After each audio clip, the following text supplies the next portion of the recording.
రావాల్సిందిగా కోరుచున్నాము. ఈ మహాజ్యోతి ప్రజ్వలనలో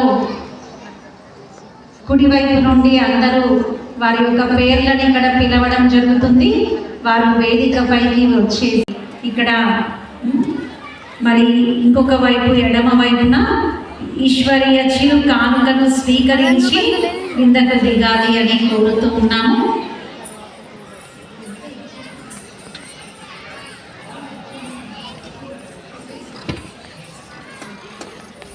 సంస్థ విశ్వవ్యాప్తమై మొత్తం ప్రపంచంలో ఉన్నటువంటి నలుమూలల అన్ని వర్గాల వారి కోసం సేవలు అందిస్తుంది. దీని యొక్క బ్యాక్ బోన్ స్వయంగా పరమాత్ముడు. ఇది ఇక్కడ వ్యక్తి ఆరాధన, వ్యక్తి పూజ అనేది కాదు.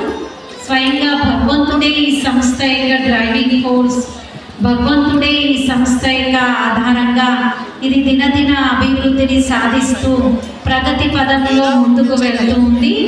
అలాంటి సంస్థ 90 వసంతాల ప్రయాణాన్ని ముగించుకొని ఈరోజు ఈ యొక్క వేడుకను జరుపుకుంటూ ఉంది.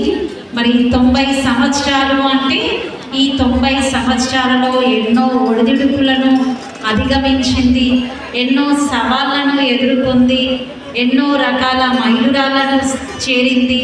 ఇలా ఈ యొక్క సంస్థ విశ్వవ్యాప్తమై మొత్తం ప్రపంచంలో ఆధ్యాత్మిక ఆశా కిరణంగా ఈ సంస్థ ప్రపంచం అంతట్లో సేవలు అందిస్తుంది. ముందుగా ఇప్పుడు నేను జ్యోతి ప్రజ్వలనలో వేదికపైకి రావాల్సిందిగా శ్రీ రామోజు జీవిత మేడం గారు మరియు వారి డాన్స్ చిన్నారులు కుమారులందరూ కూడా వేదికపైకి వచ్చి ఈశ్వరీయ కానుకను తీసుకోవాల్సిందిగా కోరుచున్నాము. అయిపోయింది